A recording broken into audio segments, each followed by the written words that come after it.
Welcome to Tenor Tech, where I solve the problems you didn't even know you had. You start by making sure the device is tied to the Amazon account you will use for purchases. This matters because an app charges route through that account. Once signed in, check for and install system updates so the App Store behaves predictably.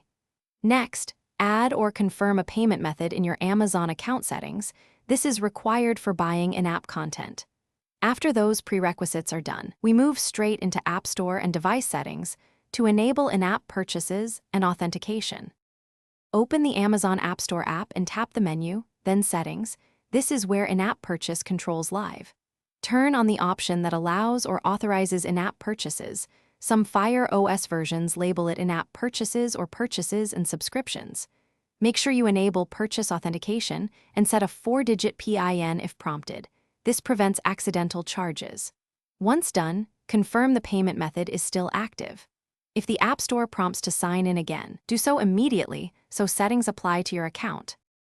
Complete the process by opening an app that offers in-app purchases and attempting a purchase flow up to the confirmation screen. This verifies the enablement without spending money.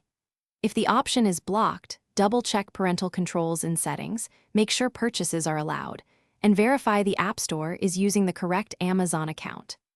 If things still fail, restart the tablet, confirm system time and network are correct, then revisit App Store settings. Restarting often clears cached permission conflicts and apply. Thanks for watching. Subscribe to keep your life in tune.